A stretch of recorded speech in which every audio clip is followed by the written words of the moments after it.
Velho inútil, sai da minha casa. Meu filho berrou isso na frente da esposa dele, dos vizinhos que pararam para olhar pela janela, e até do porteiro do prédio que fingia estar ocupado organizando correspondências. A voz dele ecoou pelo corredor do 8º andar como um tiro. Eu fiquei ali parado, segurando minha pequena mala de viagem, aquela de pano azul que eu carregava há mais de 20 anos, com remendos nas alças que eu mesmo havia costurado. Meus olhos não choraram naquele momento. Estavam secos, cansados, mas disseram tudo. Disseram que algo dentro de mim acabava de morrer. 5 dias depois, meu filho Leonardo recebeu uma ligação que mudou tudo. Eu tinha saído da cidade, mas antes deixei documentos que fizeram ele entender o peso do que tinha feito. E se você está se perguntando como um pai de 67 anos chega a esse ponto, como um homem que construiu tudo sozinho toma coragem para desaparecer da vida do próprio filho, então continue comigo, porque essa história vai te fazer repensar tudo o que você acredita sobre família e respeito.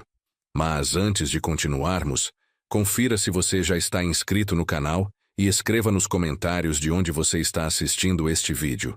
Meu nome é Roberto Rocha, e eu preciso voltar no tempo para você entender como cheguei naquele corredor, ouvindo meu único filho me chamar de velho inútil, como se eu fosse um móvel quebrado que atrapalha na sala. Eu sempre fui mecânico. Desde os 15 anos, aprendi com meu pai a desmontar motores, a entender cada peça, cada parafuso, cada som que um carro fazia quando algo estava errado. Quando minha esposa, a Vera, morreu de câncer no pâncreas, eu tinha apenas 35 anos e o Leonardo tinha só 8. Eu pensei que o mundo tinha acabado. Lembro do velório, do cheiro de crisântemos brancos que me enjoava, do peso de segurar a mão do meu filho pequeno enquanto as pessoas sussurravam com pena ao nosso redor. Coitados, tão novos. Ela tão jovem. Mas eu não quis ser coitado. Eu quis ser forte. Peguei a oficina mecânica que meu pai tinha me deixado quando morreu, um galpão pequeno no bairro da Penha, e dobrei o turno de trabalho. Trabalhava das 7 da manhã até as 9 da noite, de segunda a sábado. As mãos ficavam pretas de graxa, as costas doíam de tanto ficar curvado embaixo de carros, mas eu não parava. O Leonardo cresceu vendo eu trabalhar. Ele fazia lição de casa numa mesinha que eu montei no canto da oficina, entre pneus velhos e ferramentas. A gente comia marmita quentinha que eu comprava no restaurante da esquina. Arroz, feijão, bife acebolado. Nada sofisticado, mas tinha amor. Eu sempre dizia para ele: meu filho, a gente não tem muito, mas o que a gente tem é honesto, e dignidade ninguém tira. Com o tempo, a oficina foi crescendo. Contratei 2 ajudantes, o Zé Carlos e o Toninho, 2 rapazes bons de serviço e de coração. Não era luxo, mas dava para viver com tranquilidade. E eu sonhava com uma coisa só: ver meu filho formado, ver ele de beca, recebendo diploma, porque eu não tive isso.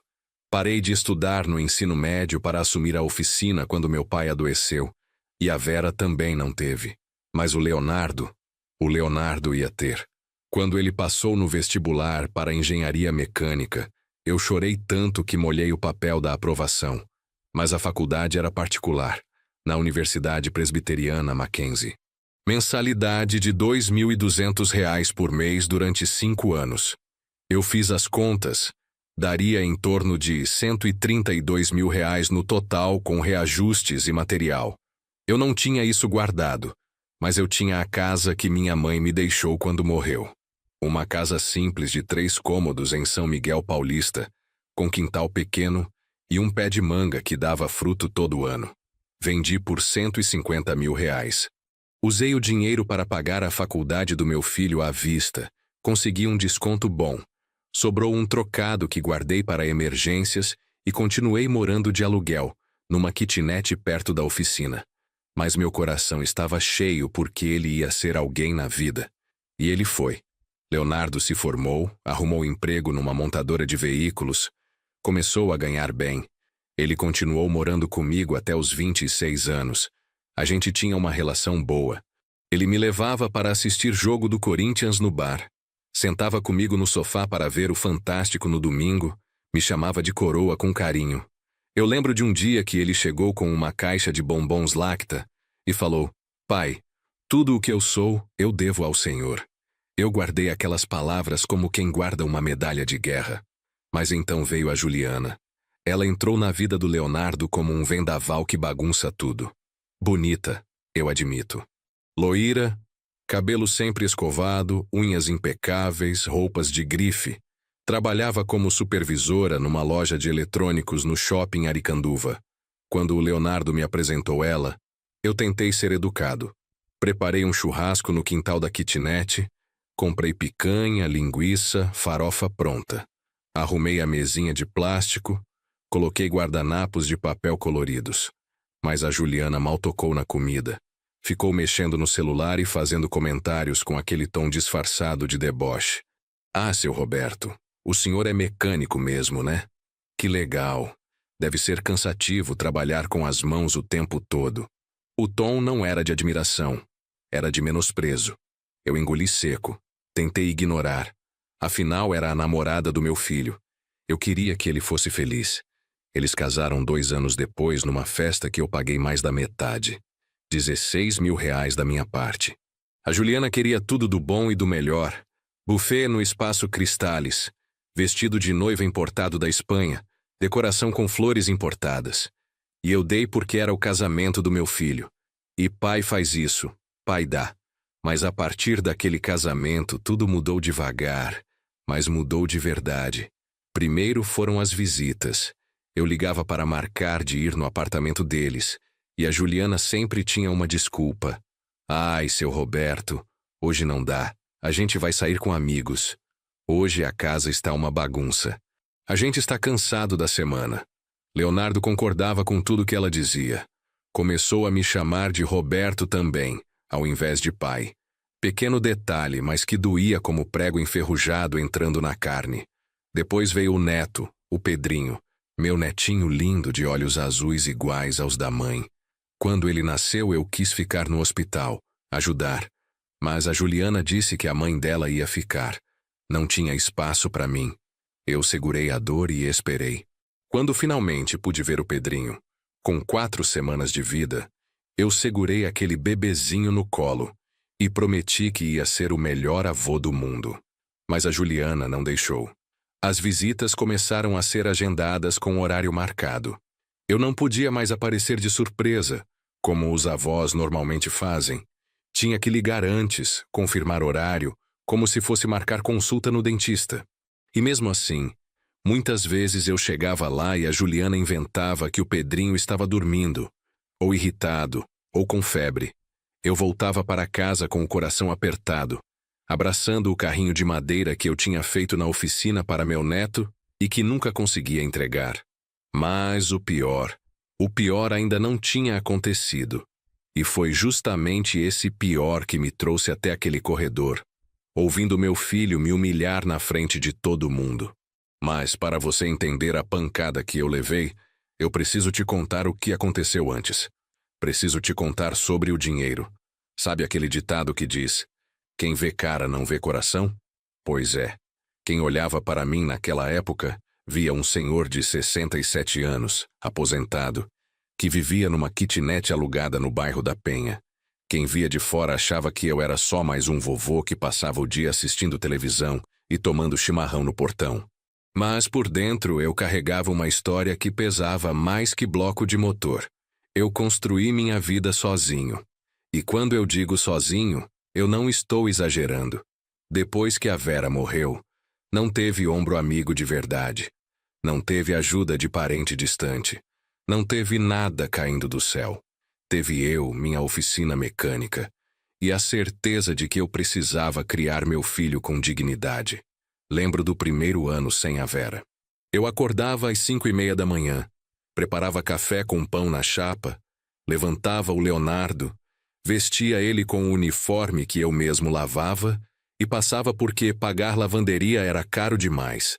Levava ele na escola, voltava correndo, abria a oficina e trabalhava até a hora de buscar ele.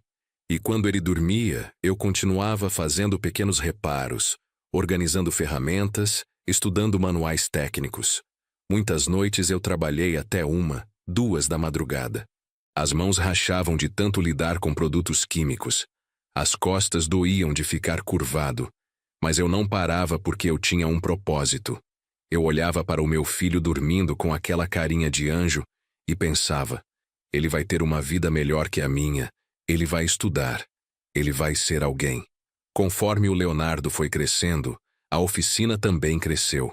Eu consegui alugar um espaço maior, uns 100 metros quadrados, e contratei mais 2 mecânicos além do Zé Carlos e do Toninho. A gente atendia carros populares, caminhonetes, até alguns caminhões pequenos. Não era império, mas dava para sustentar 4 famílias e pagar todas as contas em dia. E para mim isso era muito. O Leonardo me via trabalhar todos os dias. Ele cresceu ali no meio de carros, ferramentas, cheiro de óleo diesel e graxa. Eu sempre conversei muito com ele. Sentava na beirada da cama dele à noite e contava histórias, não aquelas de super-herói e aventura. Eu contava histórias de luta, de gente que não desistiu. Falava do meu pai, que foi mecânico a vida inteira e nunca passou ninguém para trás. Falava da minha mãe, que criou 4 filhos vendendo cosméticos de porta em porta. Eu queria que ele entendesse o valor das coisas. E ele parecia entender. O Leonardo era carinhoso, me abraçava antes de dormir. Quando ficava doente, eu fazia canja de galinha e ele dizia: "Pai, o senhor é o melhor cozinheiro do mundo." Besteirinha, né? Mas para mim era tudo. Quando ele entrou na adolescência, continuou sendo bom filho. Não dava trabalho, não se metia com drogas, não andava com gente errada. Estudava, tirava notas boas, ajudava na oficina nos finais de semana lavando carros. Eu tinha tanto orgulho dele que parecia que ia explodir. Mostrava o boletim para todo mundo. Olha, meu filho tirou 8,5 em física. Eu era aquele tipo de pai chato que acha que o filho é perfeito. E aí veio o vestibular. Leonardo queria fazer engenharia mecânica. Ele sonhava em trabalhar numa montadora, em projetar carros, em ter uma carreira sólida numa empresa grande. Eu apoiei com tudo. Ajudei ele a estudar. Comprei apostilas que custavam os olhos da cara. Paguei cursinho preparatório durante 1 ano inteiro. E quando saiu o resultado, eu nunca vou esquecer daquele dia. Ele chegou correndo na oficina com o papel na mão, me abraçou sujo de graxa e tudo. E eu passei. Passei no Mackenzie. A gente pulou abraçado ali mesmo, no meio da oficina, chorando igual 2 crianças. Eu lembro que liguei para o Zé Carlos e para o Toninho, e eles vieram comemorando, trouxeram refrigerante e salgadinho. A gente comemorou até tarde da noite. Foi um dos dias mais felizes da minha vida. Mas aí veio a realidade. A faculdade era particular. A mensalidade era R$ 2.200. Eu fiz as contas, 5 anos, mais ou menos uns R$ 110 mil, fora material, transporte e alimentação. Ia dar perto de R$ 132 mil no total. Eu não tinha essa quantia guardada. A oficina dava para viver bem, mas não para guardar tanto assim de uma vez. Eu fiquei uns dias pensando. Olhava para o Leonardo. Via a felicidade dele. Via o futuro brilhando nos olhos dele. E então olhei para a casa que minha mãe tinha me deixado quando morreu. Eram 3 cômodos em São Miguel Paulista. Simples, mas numa rua tranquila, bem localizada. Valia uns R$ 150 mil na época. Eu não pensei 2 vezes. Botei à venda. Quando contei para o Leonardo, ele ficou desesperado. "Pai, não faz isso. O senhor vai ficar sem nada." Mas eu segurei a mão dele e falei: "Meu filho, essa casa é feita de tijolo. Mas você é feito de sonho, e sonho vale mais." Ele chorou. Eu também chorei. Mas a decisão estava tomada. Vendi a casa por R$ 150 mil. Paguei a faculdade inteira à vista. Consegui um desconto bom no valor total. Sobrou um trocado que eu guardei para emergências. E continuei morando de aluguel. A kitnet onde eu estou até hoje. Ou melhor, onde eu estava até pouco tempo atrás. 2 cômodos pequenos, banheiro minúsculo, uma varandinha onde crescia um pé de pimenta que eu regava todo dia. Leonardo se formou com honras. A cerimônia de formatura foi num auditório grande, cheio de gente bem vestida. Eu fui sozinho. Sentei lá no fundão. Mas quando chamaram o nome dele e ele subiu no palco de beca preta e capelo, sorrindo com aquele diploma na mão, eu senti que tudo tinha valido a pena. Todas as noites sem dormir direito, todos os finais de semana trabalhando, todas as contas apertadas. Valeu. Ele arrumou emprego rápido, começou como engenheiro júnior numa montadora de veículos no ABC Paulista. Começou ganhando bem, uns R$ 5.000, depois 6.000, depois mais. Comprou um carro usado, um Civic prata, e continuou morando comigo por mais um tempo. Pagava parte do aluguel, ajudava nas compras do mês. A gente tinha uma rotina boa. A gente ia no estádio assistir jogo do Corinthians quando dava, ou pelo menos no bar assistir na televisão gigante. Ele escolhia churrasco, eu preferia feijoada, mas a gente sempre cedia um para o outro. Depois íamos comer pastel de feira no domingo de manhã. Coisas simples, mas que deixavam o meu coração quentinho. Ele me chamava de coroa, com aquele jeito carinhoso de filho. Dizia que um dia ia me dar uma casa própria de novo, que ia me levar para conhecer o Nordeste, que ia cuidar de mim quando eu ficasse mais velho. E eu acreditei. Acreditei com todas as forças do meu coração cansado. Até que ele conheceu a Juliana. Foi numa festa de confraternização da empresa dele. Ele voltou para casa naquela noite com um brilho diferente no olho. Pai, conheci uma menina incrível. Eu sorri. Incrível como? Ele ficou vermelho. Incrível de verdade. Bonita, inteligente, cheia de planos para o futuro. Eu fiquei feliz. Meu filho merecia ser feliz, merecia amar e ser amado. Eu só queria conhecer ela. E aí foi que começou o primeiro nó na minha garganta. A primeira vez que a Juliana veio aqui na minha kitnet, eu caprichei. Limpei tudo até brilhar. Passei pano com álcool nas janelas. Lavei o chão 3 vezes. Fiz um churrasco completo, picanha, linguiça calabresa, frango, farofa, vinagrete, arroz branco. Botei a toalha de mesa quadriculada que eu usava só em ocasiões especiais. Arrumei flores do mercado num copo, passei desodorante no ambiente. Queria causar boa impressão. Quando ela entrou pela porta, eu notei o jeito dela olhar em volta. Um olhar rápido, mas julgador. Ela era bonita mesmo. Loira, cabelo liso na altura dos ombros, escova impecável, maquiagem leve mas marcante, roupa de marca. Salto médio, mesmo sendo almoço de domingo na casa do futuro sogro. Ela apertou minha mão de leve como quem toca em algo que pode estar sujo, e disse: Oi, seu Roberto, prazer em conhecer. Seu Roberto. Não, senhor Roberto. Não, pai. Só seu Roberto mesmo. Sentamos para comer.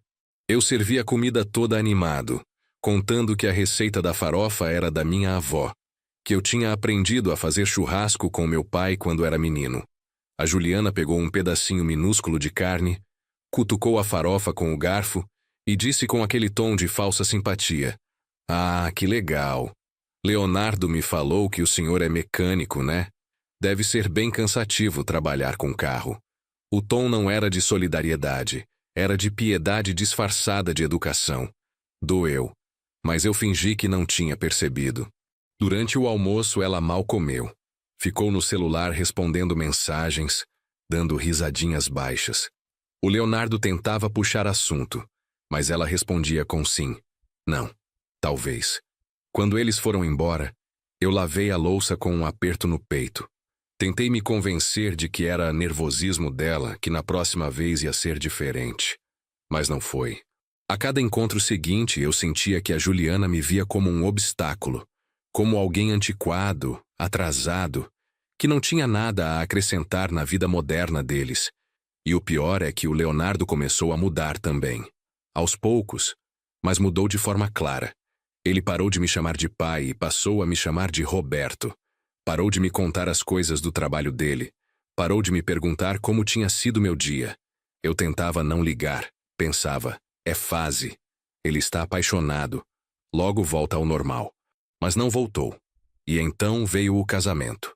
E aí começou o verdadeiro inferno da minha vida. O casamento foi bonito, não vou mentir. Foi num espaço de festas na Zona Leste, o Espaço Cristales, com lustres de cristal, mesas decoradas com flores brancas e douradas, tudo muito elegante e caro. Eu me senti deslocado o tempo todo. Botei meu terno cinza, o único social que eu tinha, comprado há 10 anos atrás para o casamento de um primo. Um sapato social preto que apertava um pouco. Mas eu estava feliz. Meu filho ia casar, ia começar uma família, e eu, como pai, só queria ver ele sorrindo. A Juliana entrou na igreja com um vestido branco que ela fez questão de contar para todo mundo que era importado da Espanha. Custou R$ 10.000 só o vestido. O bolo tinha 4 andares. O buffet servia salmão, camarão, tender, coisas que eu nunca tinha provado na vida. E eu paguei R$ 16.000 da minha parte, mais da metade do custo total. Dinheiro que eu juntei fazendo bicos na oficina, consertando carros nos finais de semana, economizando no mercado durante meses.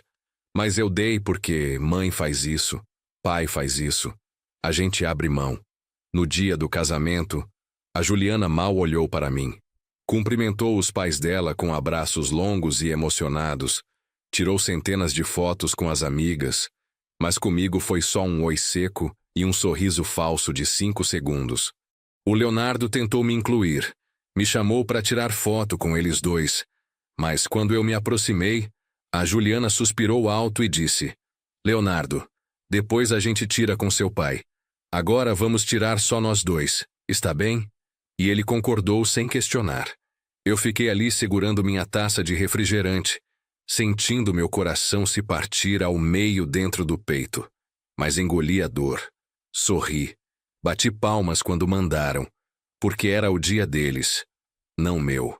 Depois do casamento, eles foram morar num apartamento alugado no Tatuapé.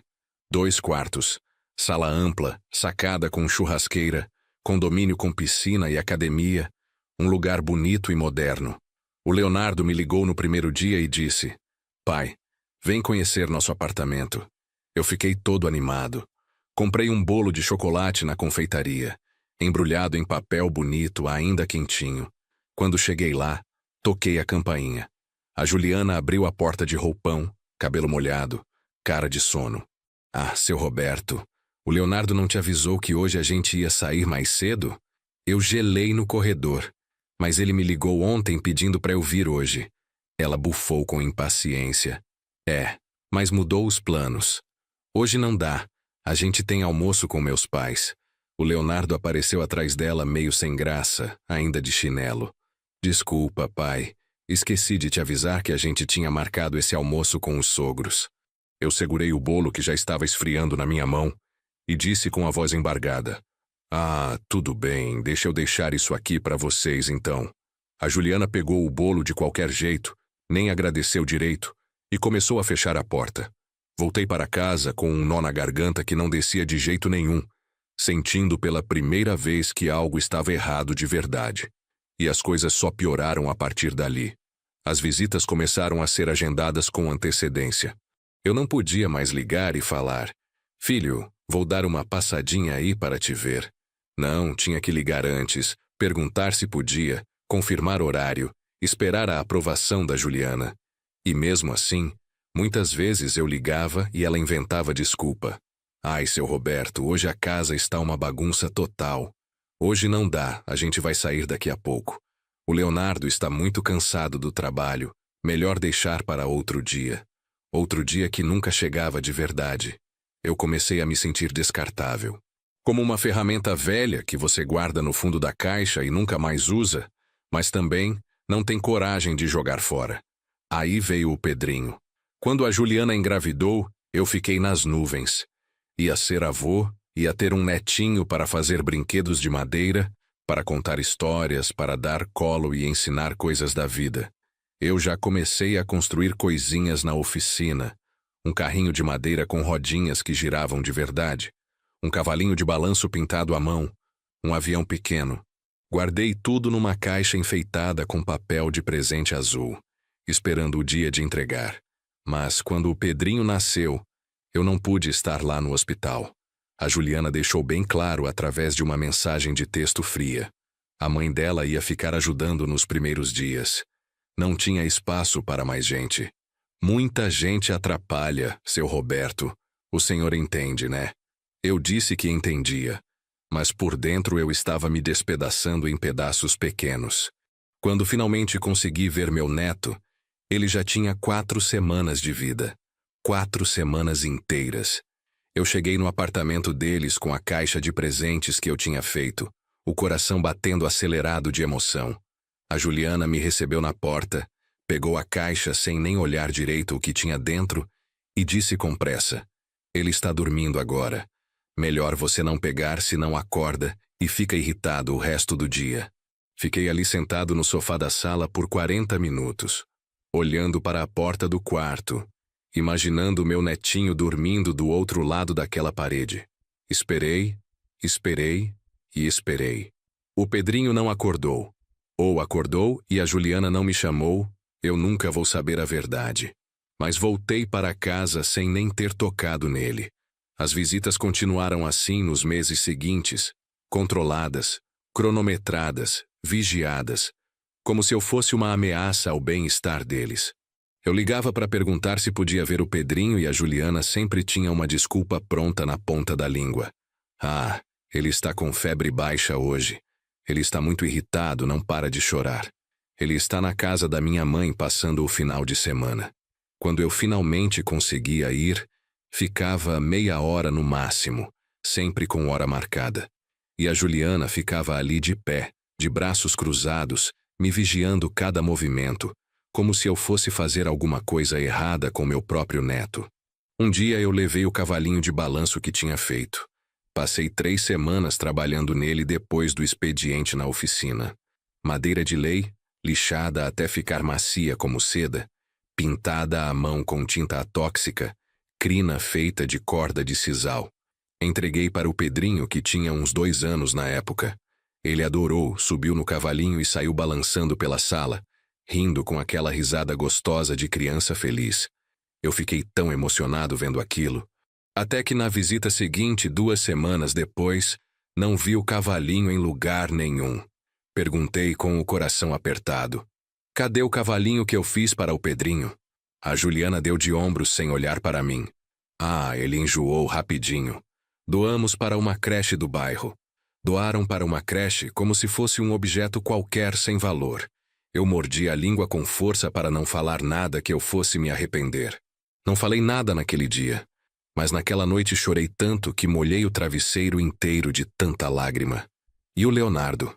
O Leonardo não fazia absolutamente nada para me defender. Ele concordava com tudo que a Juliana dizia, como um boneco de ventríloco. Quando eu tentava conversar com ele sobre isso, ele me cortava antes mesmo de eu terminar a frase. "Pai, a Juliana está certa nisso. O senhor precisa entender que a gente tem nossa vida agora, nossa rotina com o Pedrinho." Pelo menos nesse momento ele ainda me chamava de pai, mas o tom era frio, distante, como se eu fosse um peso morto que ele tinha que carregar nas costas. Eu comecei a me sentir invisível dentro da vida do meu próprio filho. E então veio o aniversário do Pedrinho. Ele ia fazer 4 anos de idade. Eu fiquei esperando o convite chegar, ansioso como criança esperando o presente de Natal. Esperei, esperei e nada chegou. Uma semana antes da festa, liguei preocupado. "Filho, que horas é a festa do Pedrinho? Eu quero levar um presente bem legal para ele." Silêncio pesado do outro lado da linha. Depois o Leonardo respondeu com voz estranha: "Pai, é que a festa vai ser pequena. Só criança da escolinha dele e alguns priminhos. Nada demais, o senhor entende. Só criança da escolinha. Eu não fui convidado para o aniversário do meu próprio neto, meu único neto no mundo inteiro." Eu desliguei o telefone devagar e fiquei ali sentado na cadeira da cozinha, olhando para o nada. Tinha uma marmita esquentando no micro-ondas, o cheiro de comida tomando conta da cozinha pequena, mas eu não sentia fome nenhuma. Não sentia nada além de um vazio enorme crescendo dentro de mim, como um buraco sem fundo. 3 dias depois da festa que eu não fui convidado, vi as fotos no Facebook. A festa foi num buffet infantil com pula-pula gigante, piscina de bolinhas coloridas, decoração tema Homem-Aranha. Tinha umas 60 pessoas nas fotos. Os pais da Juliana estavam lá sorrindo largamente. Os amigos do Leonardo tirando selfie com drinks na mão, crianças correndo por todo lado. E eu não fui convidado para nada daquilo. Naquele dia, alguma coisa dentro de mim começou a rachar de verdade. Não quebrou ainda completamente, mas rachou fundo, porque eu percebi com clareza dolorosa que não era esquecimento, não era descuido, era proposital e calculado. A Juliana estava me apagando da vida do meu filho, e ele, meu próprio filho que eu criei sozinho, estava deixando acontecer sem dizer uma palavra sequer. Eu tentei conversar com o Leonardo. Marquei de encontrar ele num shopping porque na casa dele eu não podia mais ir sem agendamento prévio de 3 dias.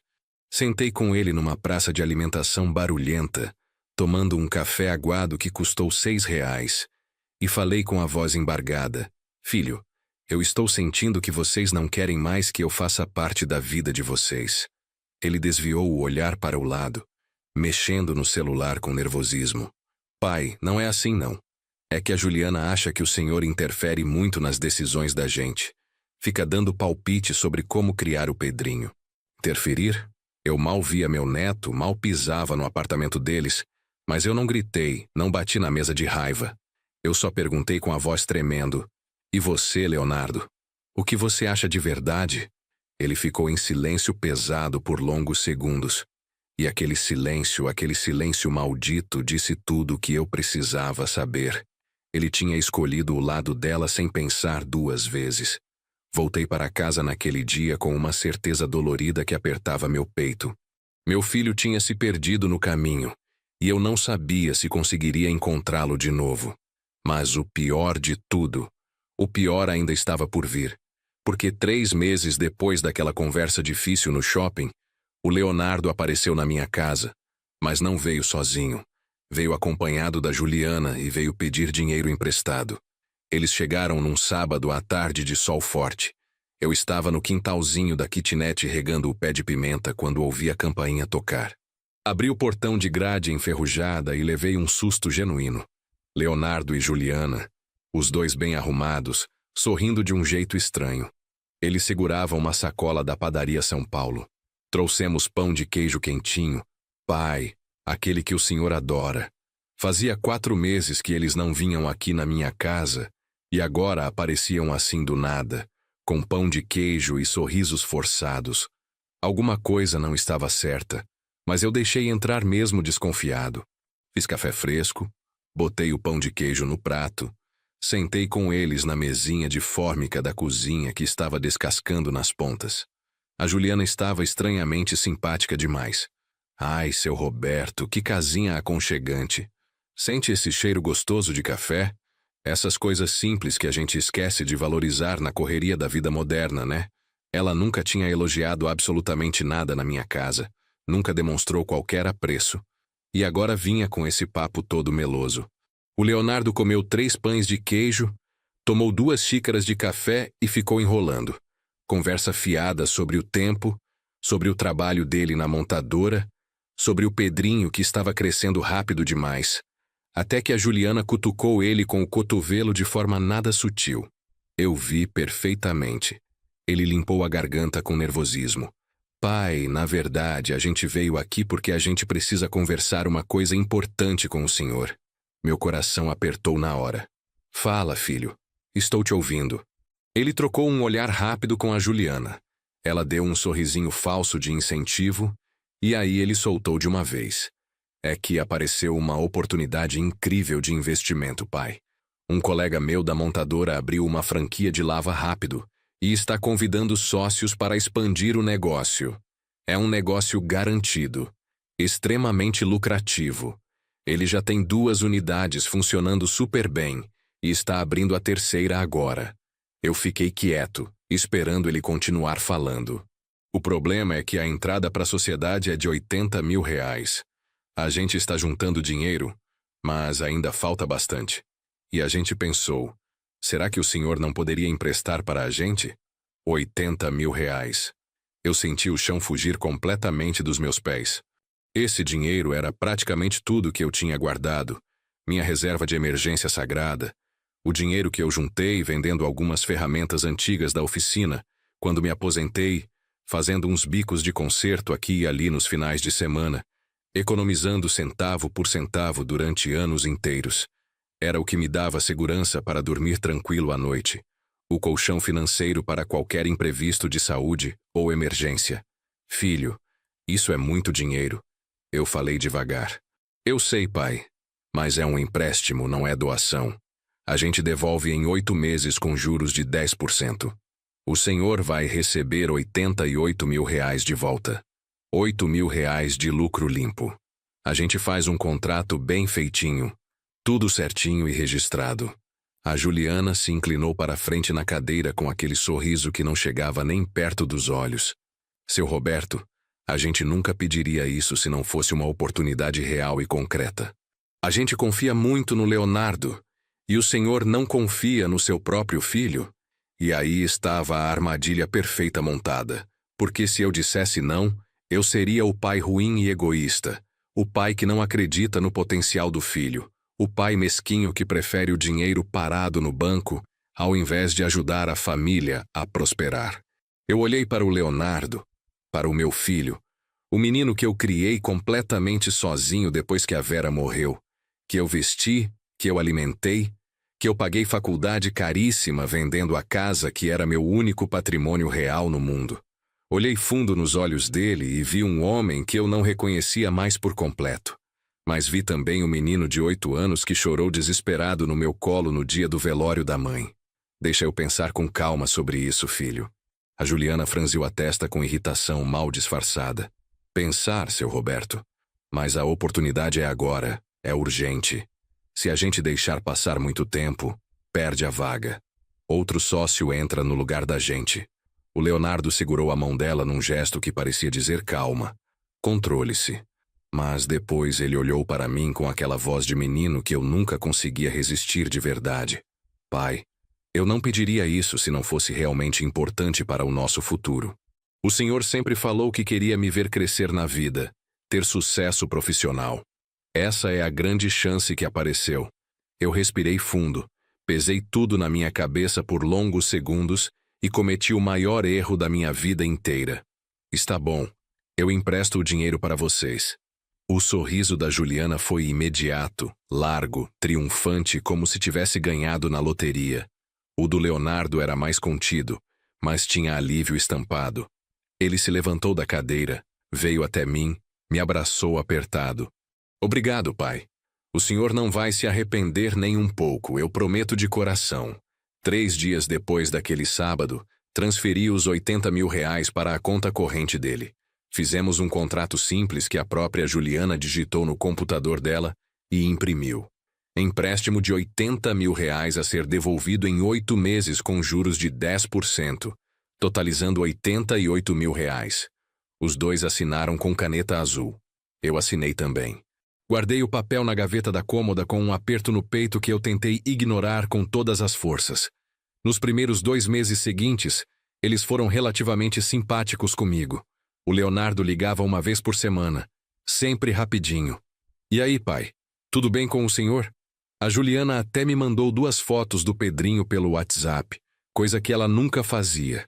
Eu me segurei para não parecer carente demais, mas respondi cheio de emojis de coração e carinhas sorridentes. Mas no 3º mês, as ligações começaram a rarear bastante. Quando eu ligava, o Leonardo atendia sempre apressado, com barulho de escritório ao fundo. Pai, estou no meio de uma reunião importante. Depois eu ligo de volta. E nunca ligava de volta. No 4º mês, eu comecei a ficar preocupado de verdade. Não tanto com o dinheiro ainda, mas com o distanciamento crescente. Era como se depois de conseguir o que queriam de mim, eu tivesse voltado a ser invisível e descartável. E aí chegou o 8º mês, o prazo final do empréstimo. Eu esperei pacientemente. Não cobrei logo no 1º dia do mês. Esperei uma semana inteira, depois 2 semanas. Quando se passaram 15 dias além do prazo, eu liguei com o coração apertado. O Leonardo atendeu, mas foi extremamente seco. Oi, pai. Filho, é que já faz mais de 8 meses do empréstimo que fiz para vocês. Silêncio pesado do outro lado. Pai, o negócio está indo super bem. Mas a gente ainda não conseguiu tirar o lucro necessário para devolver. Precisa de mais um tempo de prazo. Quanto tempo mais você acha que vai precisar? Não sei ao certo. Uns 3 meses, talvez. No máximo 4. Eu engoli seco, sentindo a angústia subir. Está bem, filho. 3 meses viraram 6 meses completos. 6 meses viraram 8 meses além do prazo original. E toda vez que eu perguntava com cuidado, o Leonardo tinha uma desculpa diferente e ensaiada. A franquia está em fase de ajuste de fluxo de caixa. A gente investiu em equipamentos novos de última geração. Está quase saindo o dinheiro, pai. Só mais um pouquinho de paciência. E a Juliana? Quando eu perguntava diretamente para ela em alguma visita rápida, era ainda pior. Seu Roberto, o senhor está sendo muito ansioso. Negócio sério não dá retorno da noite para o dia. Relaxa um pouco, para de cobrar tanto. Relaxa. Eu tinha emprestado praticamente tudo que eu tinha de reserva, e eles me mandavam relaxar como se fosse qualquer coisa. Mas o pior de tudo, o pior mesmo ainda não tinha acontecido, porque 10 meses depois do empréstimo, eu descobri algo que me fez cair literalmente de joelhos no chão da cozinha. Eu estava no mercado municipal comprando verduras frescas quando o seu Mário, meu vizinho de kitnet, veio falar animado comigo. Roberto, vi seu filho outro dia na avenida. Que carrão lindo ele comprou. Um SUV novinho em folha. Eu gelei completamente no meio do corredor de hortaliças. Carro? É. Um Compass preto 0 km. Lindão. Estava estacionado na frente do prédio dele. Eu vi quando passei por lá visitando minha irmã que mora perto. Voltei para casa com as pernas bambas, tropeçando. Entrei no Facebook que eu quase não usava, mas tinha criado uma conta só para acompanhar algumas fotos da família. E lá estava uma foto recente do Leonardo ao lado de um Jeep Compass preto novinho, sorrindo largo com a mão no capô, com a legenda empolgada. Conquista nova. Deus é fiel. Trabalho duro compensa. 120 mil reais. Eu pesquisei na internet. Um Compass Zero custava em torno disso na época. Eles tinham comprado um carro caríssimo com o meu dinheiro suado, enquanto me enrolavam dizendo que o investimento ainda não tinha dado retorno. Eu senti meu peito apertar tanto que achei que ia ter um infarto ali mesmo. Sentei no chão frio da cozinha, encostei a cabeça na parede gelada e deixei as lágrimas caírem sem controle. Porque não era só sobre o dinheiro em si. Era sobre a traição profunda, sobre a mentira descarada, sobre olhar nos meus olhos todo santo dia e me enganar sabendo perfeitamente que eu tinha vendido minha casa para pagar a faculdade dele anos atrás. No dia seguinte, respirei fundo e liguei. Estava decidido a confrontar de uma vez por todas. O Leonardo atendeu com aquela voz de preguiça. Fala, pai. Vi a foto do carro novo no Facebook. Silêncio constrangedor. E daí? E daí? Minha voz saiu trêmula de raiva contida. Leonardo, você me deve 80 mil reais há mais de um ano. Como você compra um carro de 120 mil reais? Pai, o carro foi financiado em 72 parcelas, e é problema exclusivamente meu o que eu faço com o meu dinheiro. O meu dinheiro. Não era o dinheiro dele, era o meu dinheiro emprestado que ele estava usando.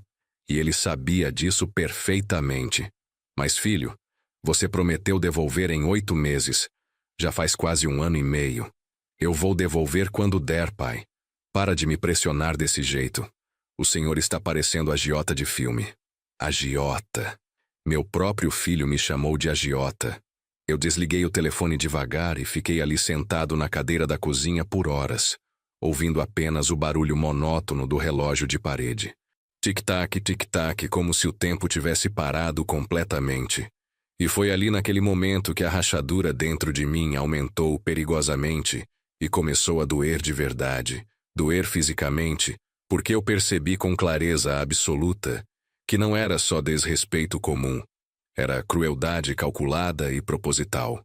Mas o que eu não sabia, o que eu jamais poderia imaginar, era que o pior de tudo ainda estava por vir nos próximos meses.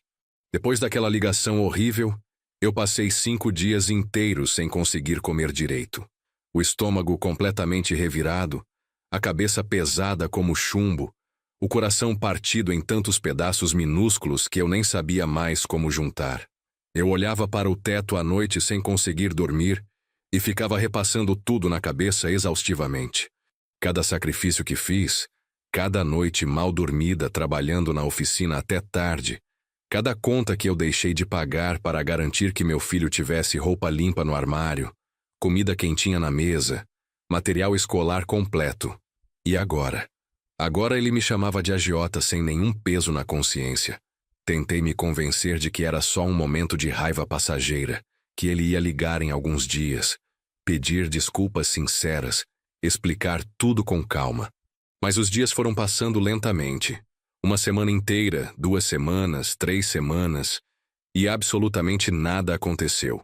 Até que num sábado de manhã ensolarado, eu decidi ir até o apartamento dele sem avisar antes. Não liguei. Não mandei mensagem. Eu simplesmente peguei 2 ônibus, desci no Tatuapé, caminhei 10 quarteirões até o prédio dele. Meu coração batia completamente descompassado.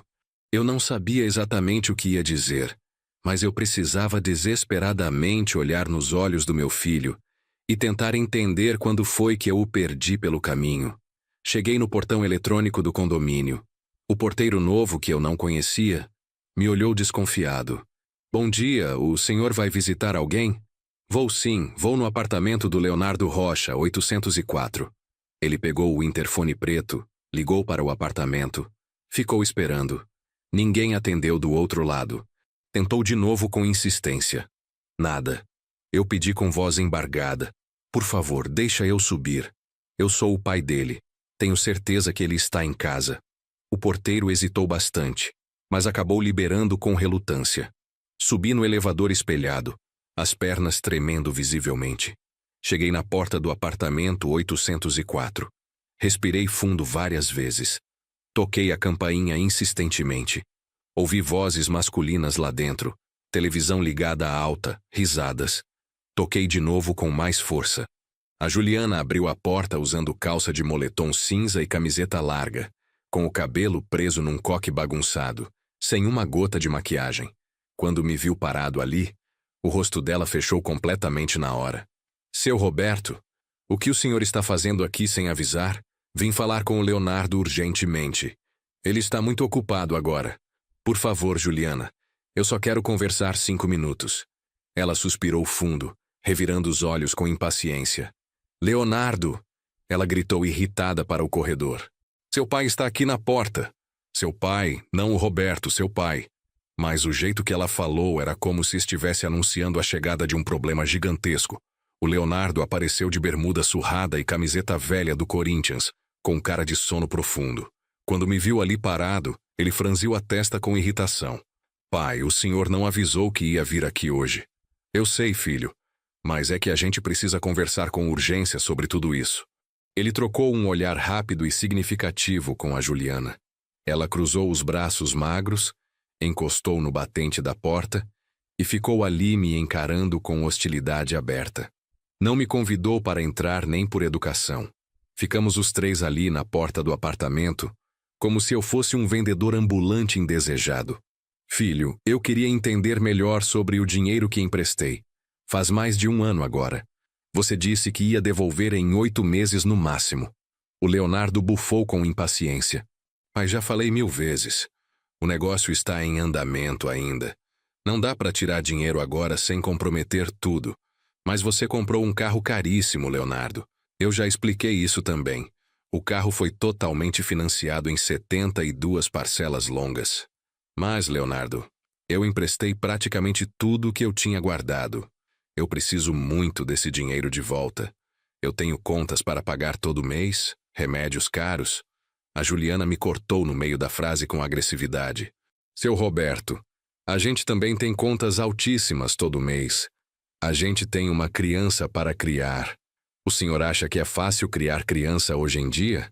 Tudo é absurdamente caro. Escola particular, roupa de marca, médico especializado, inglês, natação. O senhor precisa urgentemente parar de pensar só em si mesmo. Só em mim? Eu senti uma onda quente de indignação subir pelo corpo inteiro. Juliana, Eu não estou pensando só em mim. Eu só quero receber de volta o que é legitimamente meu. O que é seu? Ela deu uma risada seca e cruel. O senhor emprestou para o seu filho, não foi? Não foi investimento com contrato formal. Não foi doação registrada em cartório. Foi empréstimo de pai para filho.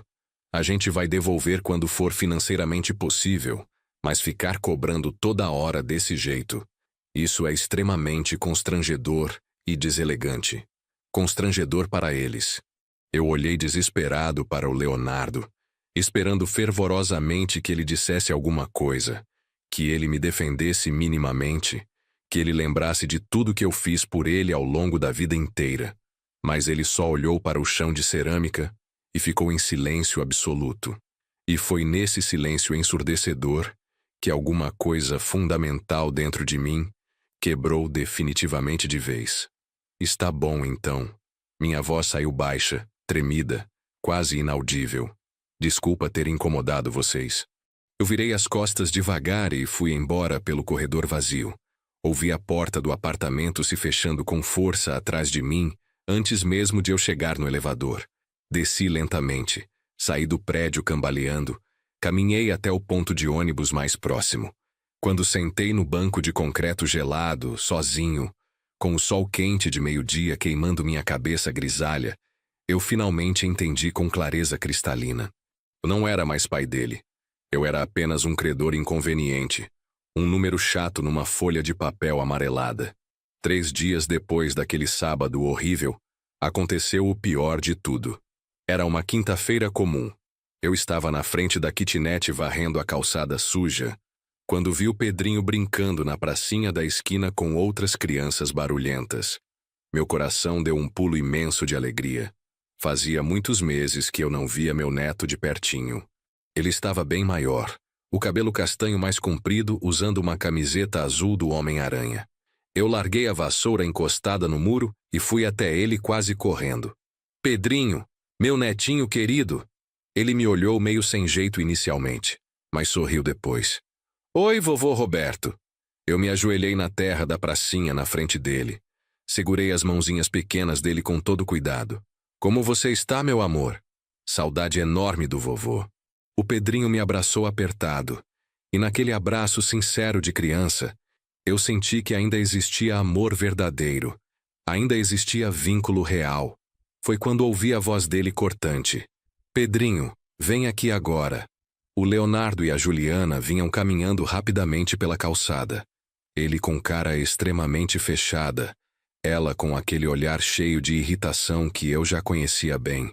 O Pedrinho largou meu abraço e correu até eles obediente. O Leonardo pegou a mão do menino com força e olhou para mim com frieza. Pai, a gente já conversou claramente sobre isso. O senhor não pode ficar aparecendo do nada para falar com o Pedrinho sem nossa autorização prévia. Aparecendo do nada, Leonardo. Ele estava brincando aqui na pracinha pública. Eu só cumprimentei meu neto. A Juliana se meteu imediatamente na conversa com agressividade. Seu Roberto, o senhor não respeita limites nenhum. A gente já falou várias e várias vezes. Se quiser ver o Pedrinho, tem que avisar antes com antecedência, pedir autorização nossa, marcar horário adequado. Os vizinhos todos começaram a sair curiosos das casas, atraídos pelo tom alto da discussão. A dona Conceição estava debruçada na janela olhando tudo. O seu Mário parou de lavar o carro velho para prestar atenção.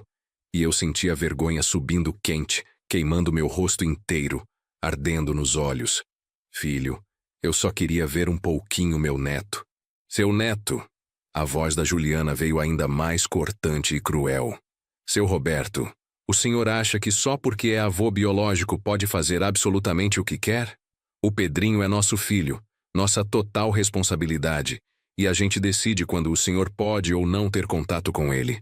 Eu pisquei rápido, tentando segurar as lágrimas que ameaçavam cair. Leonardo, por favor, fala alguma coisa. Defende teu pai. Ele me olhou, e naquele olhar gelado eu vi claramente o homem que ele tinha se tornado para sempre. Um homem que eu não conhecia mais. Um homem que tinha escolhido o lado completamente errado. E então ele abriu a boca e disse as palavras que mudaram tudo definitivamente. Velho inútil, vai viver tua vida. Sai da nossa vida de uma vez. O mundo inteiro parou naquele instante. As crianças pararam de brincar na pracinha. Os vizinhos ficaram completamente mudos. Até o vento pareceu parar de soprar. Velho inútil. Meu único filho me chamou de velho inútil na frente de todo mundo. Na frente do meu neto pequeno, na frente dos vizinhos que me conheciam há décadas. Eu fiquei ali parado, petrificado, com a mão ainda segurando a vassoura velha de piaçava. Aquela vassoura que eu usava há anos, com o cabo de madeira gasto pelo tempo e suor. Meus olhos não choraram naquele momento terrível, mas disseram absolutamente tudo. Disseram que algo fundamental dentro de mim acabava de morrer para sempre. O Leonardo pegou o Pedrinho no colo e foi embora rapidamente. A Juliana me lançou um último olhar, um olhar vitorioso e cruel, e foi atrás dele sem olhar para trás. Eu fiquei ali sozinho na pracinha, com o barulho distante das folhas secas sendo levadas pelo vento quente, com o silêncio constrangido e pesado dos vizinhos ao redor, com a vergonha queimando cada pedacinho da minha pele enrugada.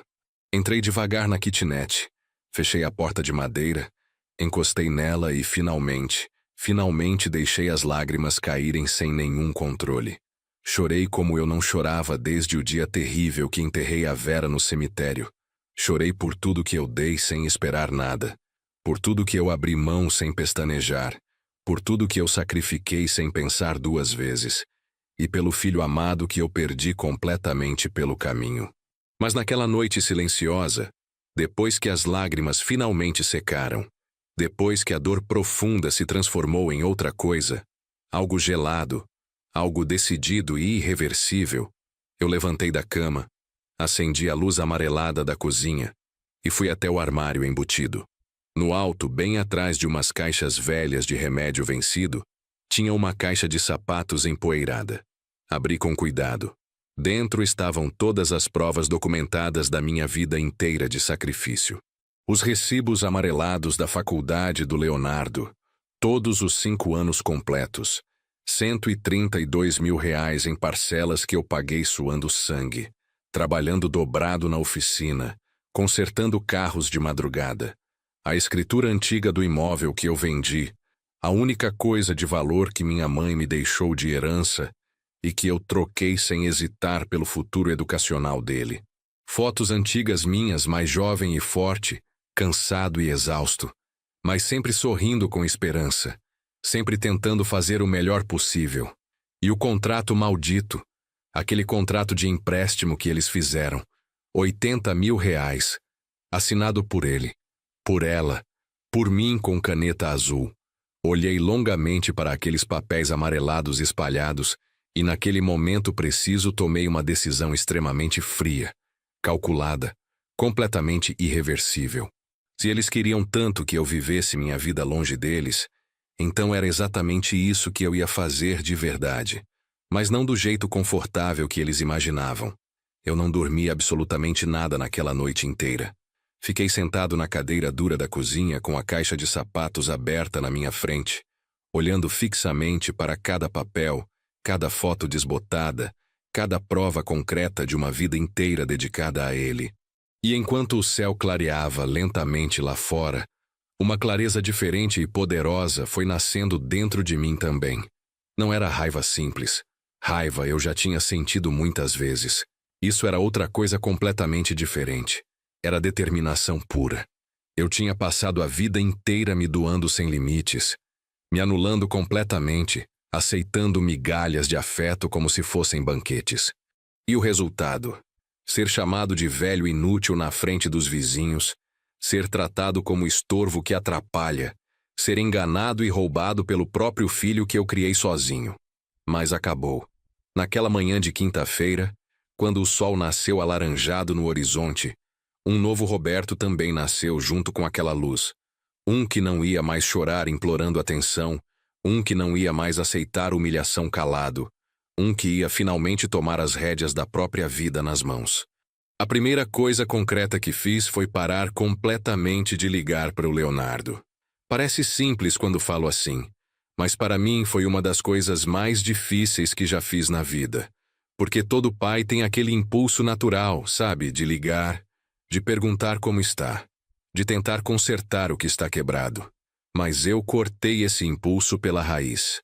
Bloqueei o impulso doloroso, guardei o celular velho na gaveta funda e fingi mentalmente que ele não existia mais. Passaram 3 dias inteiros, depois uma semana completa, depois 2 semanas.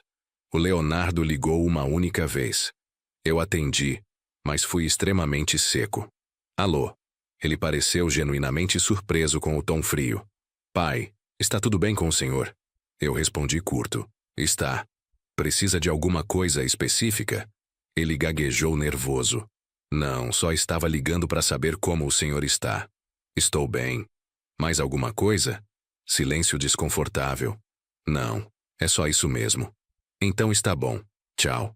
Desliguei o telefone sem cerimônia e senti algo que eu não sentia há muito tempo na vida. Controle. Poder sobre minha própria existência. Nos dias seguintes, organizei meticulosamente todos os meus documentos importantes. Peguei todos os papéis, coloquei numa pasta transparente grande e procurei um advogado competente. Não qualquer advogado de porta de cadeia. Eu queria alguém que entendesse profundamente de direito de família, de cobrança judicial, de justiça verdadeira. Encontrei o Dr. Marcelo através de indicação do Zé Carlos. Escritório pequeno, mas limpo. Numa sala comercial no centro. Boa reputação sólida. Marquei consulta e fui determinado. Ele me recebeu numa salinha simples, com uma mesa cheia de processos empilhados e um cheiro forte de café requentado. Mas o olhar dele era afiado, extremamente atento. Eu gostei dele na hora. Contei tudo nos mínimos detalhes. Do começo ao fim. A casa vendida. A faculdade paga integralmente. O empréstimo enganoso. As mentiras descaradas. O carro comprado. A humilhação pública insuportável. Ele foi anotando tudo sem me interromper uma única vez. E quando terminei meu relato, ele me olhou por cima dos óculos de grau e disse com firmeza: Seu Roberto, o senhor tem um caso extremamente forte. Muito forte mesmo. Meu coração acelerou perigosamente. Esse contrato aqui é válido juridicamente, e como já passou muito do prazo estipulado, o senhor pode entrar tranquilamente com ação de cobrança judicial. Com juros, correção monetária e multa contratual, o valor sobe para aproximadamente R$105 mil. R$105 mil. E tem mais uma coisa importante. Ele continuou sério. Se ele se recusar terminantemente a pagar, podemos pedir penhora legal de bens móveis, incluindo o veículo que ele comprou. Eu respirei fundo várias vezes. Não era sobre vingança mesquinha. Era sobre justiça verdadeira.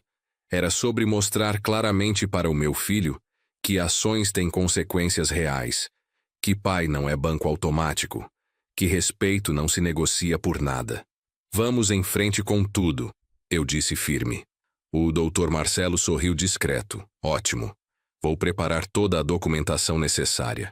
Saí daquele escritório modesto com a coluna mais ereta, com a cabeça erguida pela primeira vez em meses. Pela primeira vez em muito tempo, eu senti profundamente que não era mais vítima passiva. Eu estava reagindo, lutando, me defendendo. Mas não era só sobre o processo judicial. Tinha outra coisa importante. Voltei para casa e fiz uma ligação interurbana para o Espírito Santo, para meu primo Antônio. O Antônio tinha se mudado para Vitória uns 12 anos atrás, quando conseguiu um emprego bom numa empresa de petróleo. A gente sempre manteve contato esporádico, mas à distância.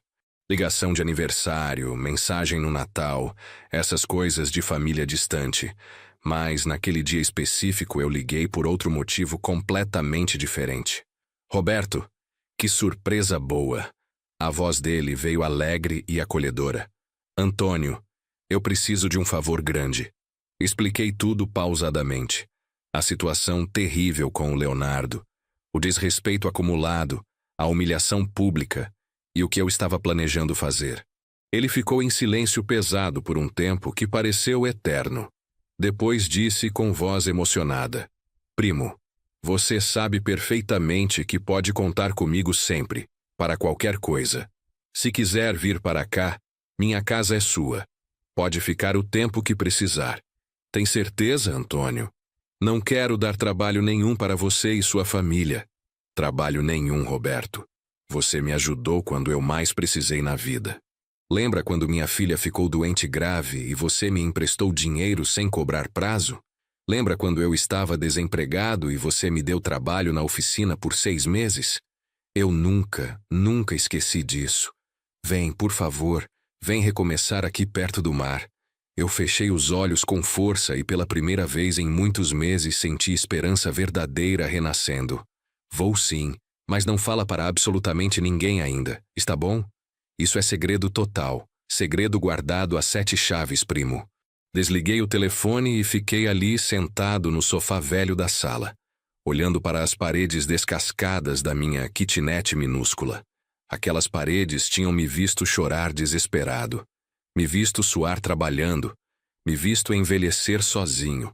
Mas agora iam me ver partir para sempre.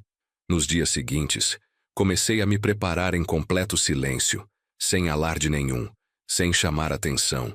Vendi alguns móveis discretamente, não todos para não levantar suspeita dos vizinhos, mas a geladeira velha que funcionava mal, a estante que estava quebrada há anos, umas cadeiras que eu não usava mais. Anunciei em grupos fechados de Facebook, em classificados online. O dinheiro foi entrando aos poucos na conta. Doei roupas antigas para uma instituição de caridade do bairro da Penha. Separei apenas as que eu realmente usava com frequência e guardei numa mala pequena de viagem. O resto foi tudo embora. Eu estava desapegando sistematicamente, e cada coisa que eu doava, cada móvel que eu vendia, era como se eu estivesse tirando um peso enorme das costas cansadas. Paralelo a tudo isso, o Dr. Marcelo foi avançando rapidamente com o processo judicial. Ele me ligava periodicamente para dar atualizações importantes. Seu Roberto, entrei oficialmente com a ação hoje mesmo. Seu filho vai ser notificado judicialmente em alguns dias. Eu agradeci com voz embargada, o coração batendo forte e descompassado. E então, 4 semanas depois daquela humilhação terrível na pracinha, eu procurei um contador profissional. O senhor Reinaldo, um senhor sério de uns 65 anos, de óculos grosso de grau e jeito paciente e metódico. Ele me ajudou a organizar absolutamente tudo. Imposto de renda atrasado, aposentadoria, transferência de documentos importantes, tudo certinho, tudo completamente legal. O senhor vai morar fora de São Paulo por quanto tempo? Ele perguntou curioso. Não sei ao certo, talvez para sempre. Ele me olhou com curiosidade evidente, mas não perguntou mais nada. Só fez o trabalho dele com competência. Comprei a passagem de ônibus. São Paulo para Vitória. Viação Águia Branca. Data marcada. Daqui a 1 semana exata. 1 semana. Meu coração apertou dolorosamente quando confirmei a compra no site. Porque era real agora. Estava acontecendo de verdade. Eu ia embora. Ia deixar a cidade onde nasci. Ia deixar a oficina onde trabalhei 40 anos. Ia deixar tudo, inclusive meu filho. Mas ele não era mais meu filho de verdade. Não do jeito que eu conhecia e amava. Ele tinha se tornado outra pessoa completamente diferente. E eu precisava desesperadamente me tornar outra pessoa também. Durante esses dias finais de preparação, o Leonardo ligou mais 2 vezes. Das 2 vezes, eu fui educado, mas extremamente distante. Não falei absolutamente nada do processo judicial. Não falei nada da viagem planejada. Não dei pista nenhuma do que estava por vir. Só disse que estava tudo bem, que estava cuidando da minha vida finalmente. E ele, inocente demais ou arrogante demais para perceber o que estava acontecendo, achou que estava tudo completamente normal. 2 dias antes da viagem definitiva, recebi a ligação esperada do Dr. Marcelo. Seu Roberto, ele foi oficialmente notificado hoje de manhã.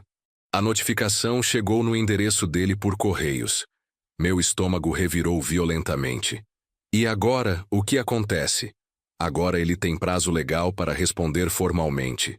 Provavelmente vai tentar entrar em contato direto com o senhor, mas não se preocupe nem um pouco. Eu cuido de tudo rigorosamente daqui. O senhor pode ir tranquilo para a vitória. Tranquilo. Não sei se eu estava tranquilo de verdade, mas estava absolutamente decidido e determinado.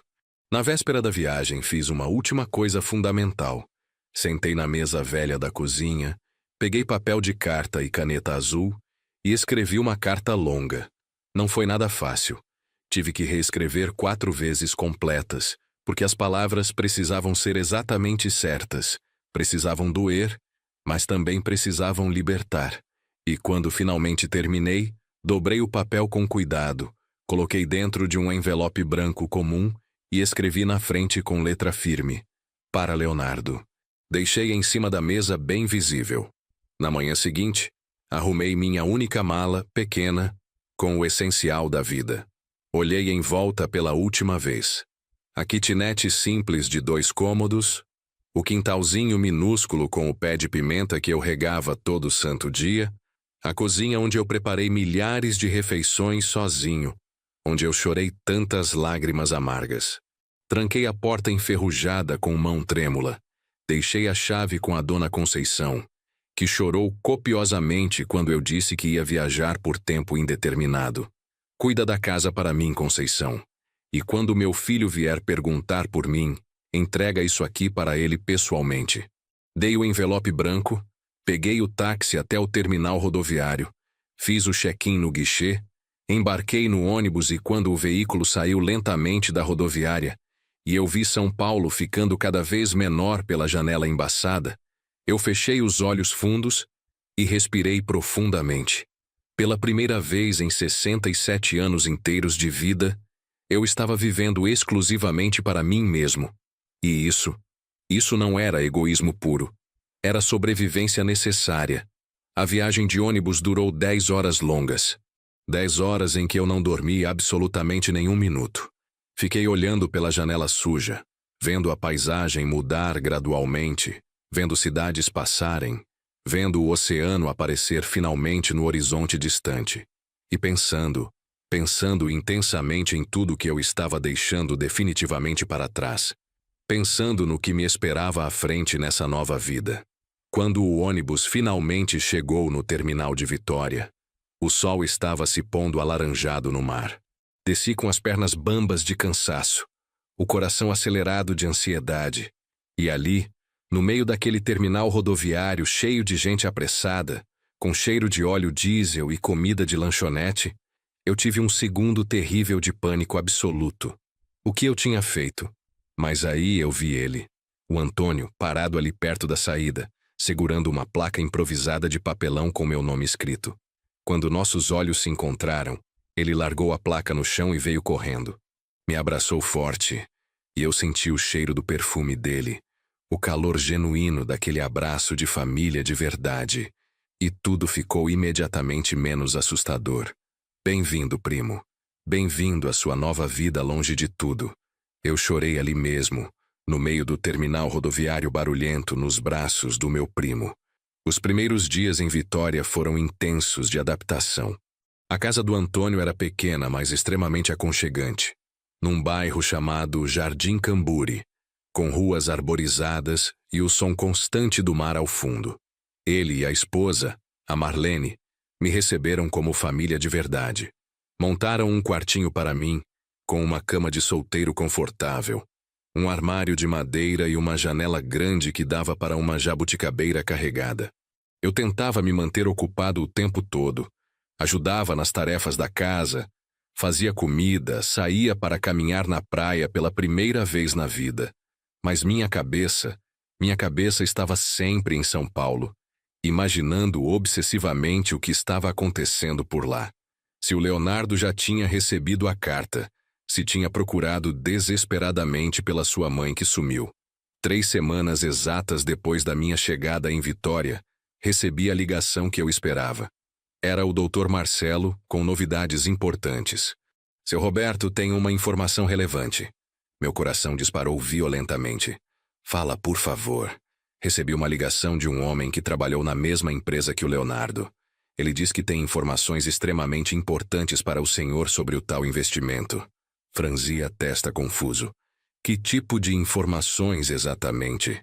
Ele não quis falar absolutamente nada por telefone, mas disse que é sobre o dinheiro que você emprestou, sobre a tal franquia de lava rápido.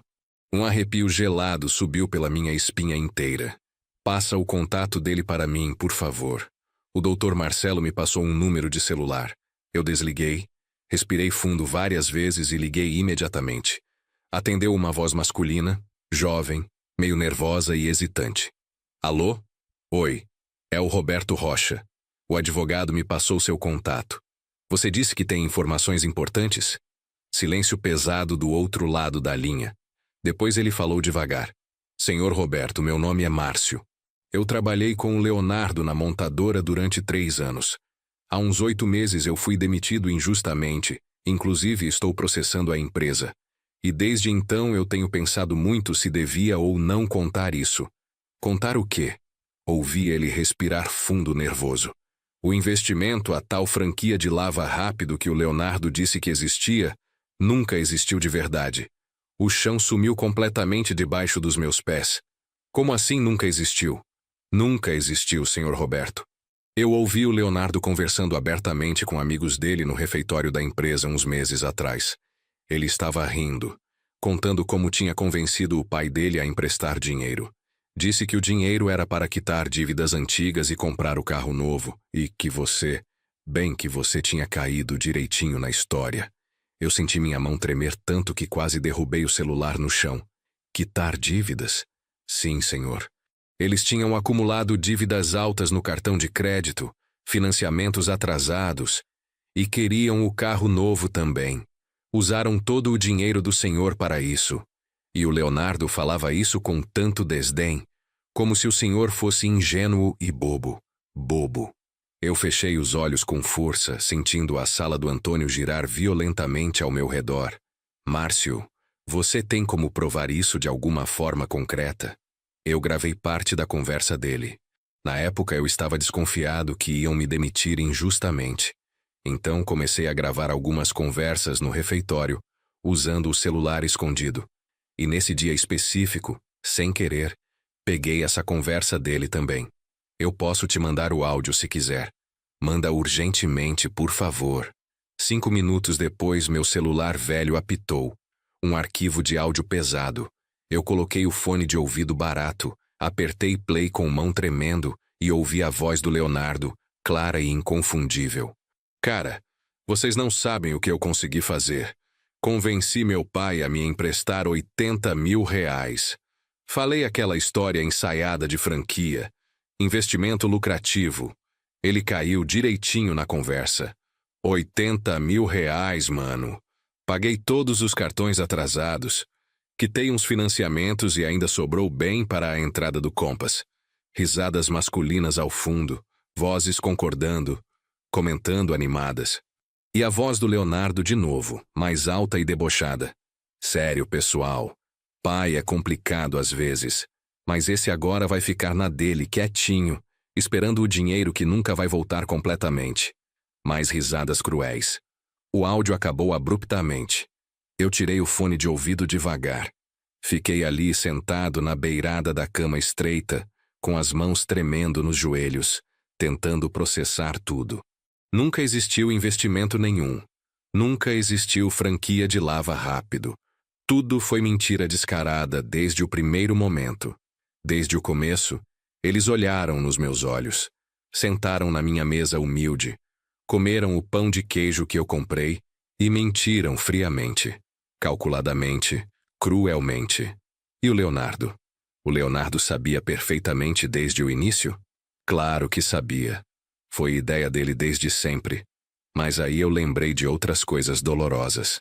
Lembrei dele dizendo com frieza: é problema meu o que eu faço com o meu dinheiro. Lembrei dele me chamando de agiota sem peso na consciência.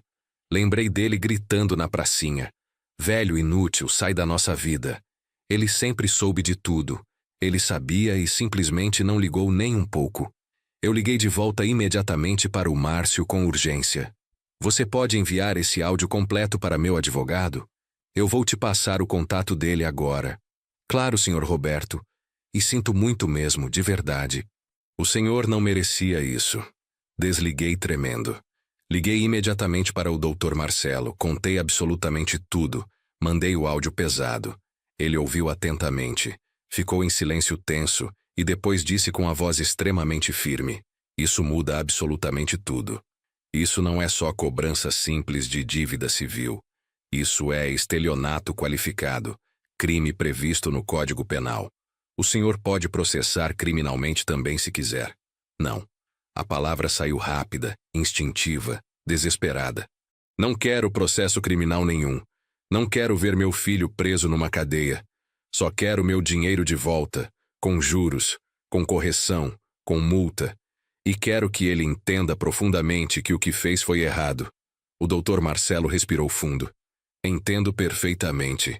Então vamos usar esse áudio como prova fortíssima na ação civil. Vai fortalecer muito o caso. Ele não vai ter absolutamente para onde correr." Desliguei o telefone e fiquei ali olhando fixamente para a parede branca do quarto. Aquela informação terrível não me quebrou mais porque eu já estava quebrado há muito tempo. Mas ela me deu algo fundamental que eu precisava desesperadamente: clareza absoluta. Eu não tinha perdido meu filho por acidente do destino. Eu não tinha perdido ele porque ele se apaixonou pela pessoa errada. Eu perdi ele porque ele escolheu conscientemente me perder, escolheu deliberadamente me usar, escolheu friamente me descartar. E essa escolha maldita, essa escolha era exclusivamente dele.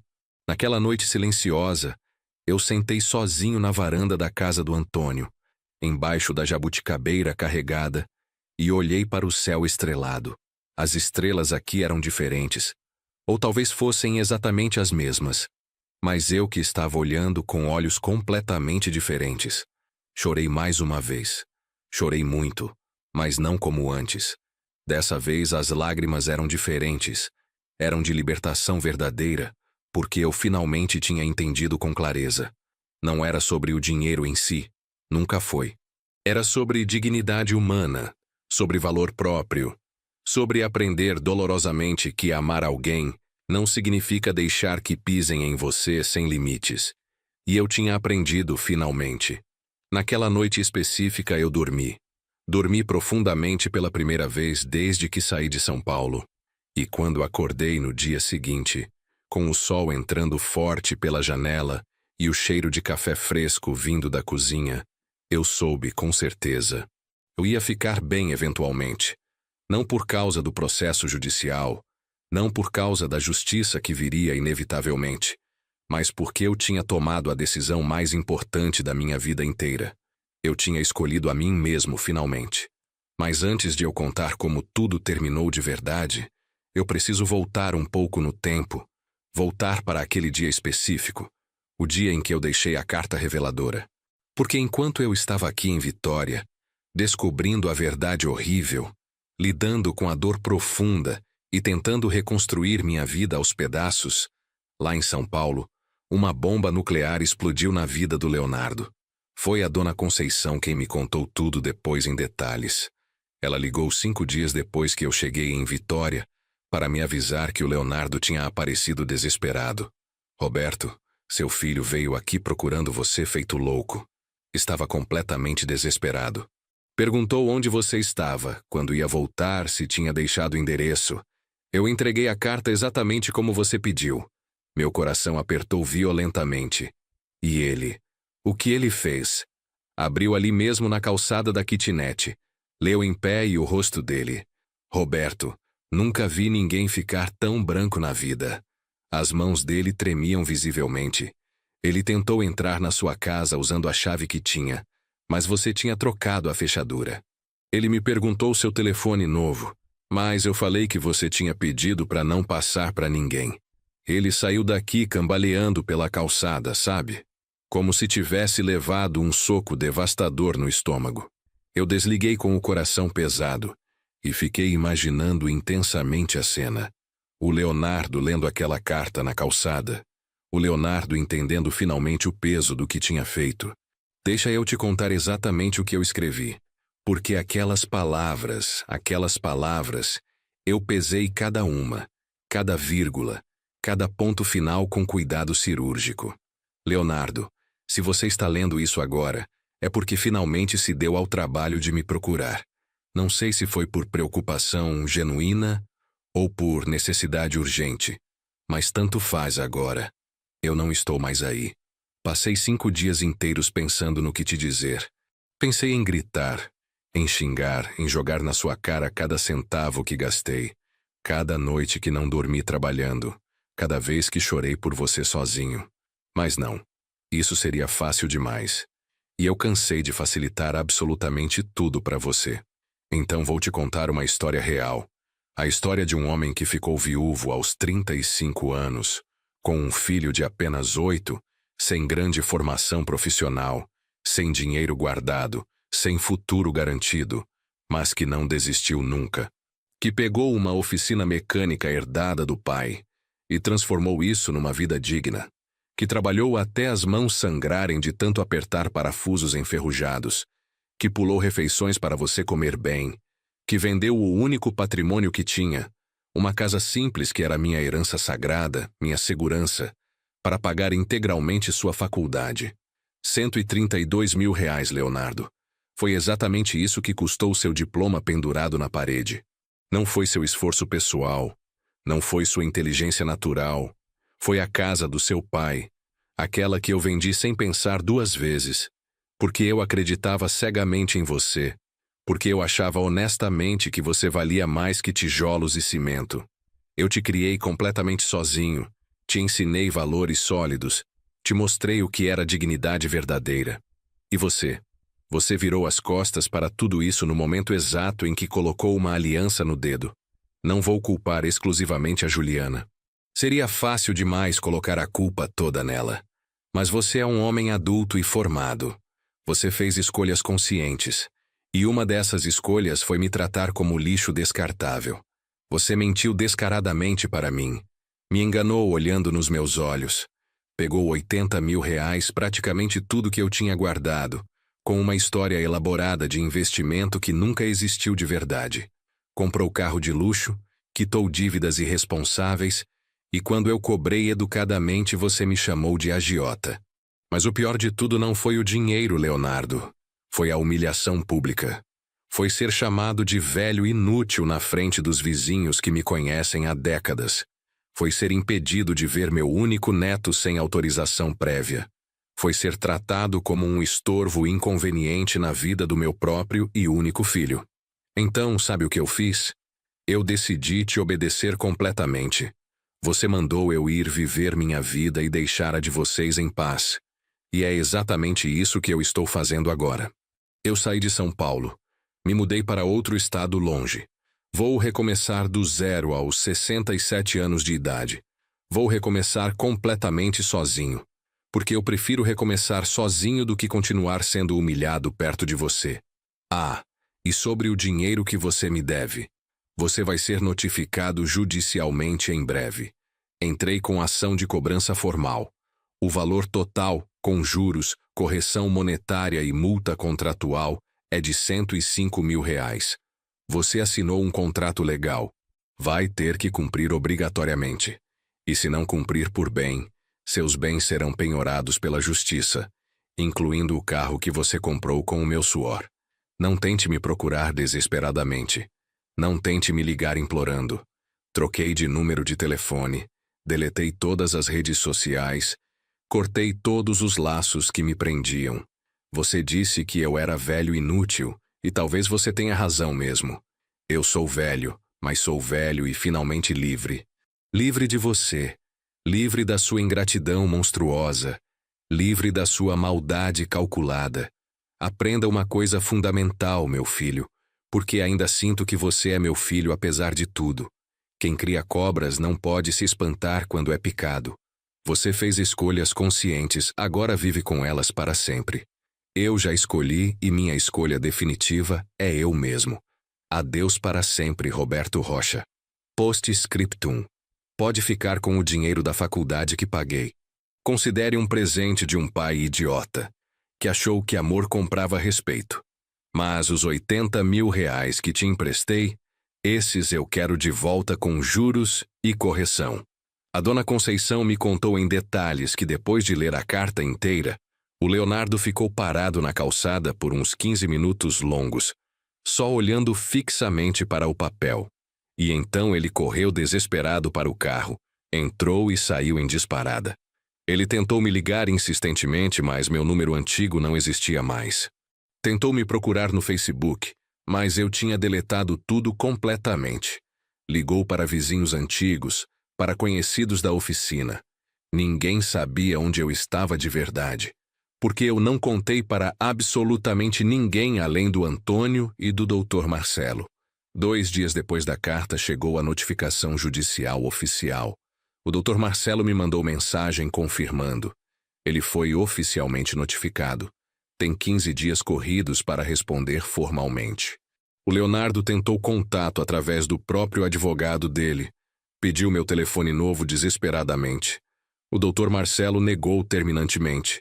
Disse que toda e qualquer comunicação seria feita exclusivamente através dele.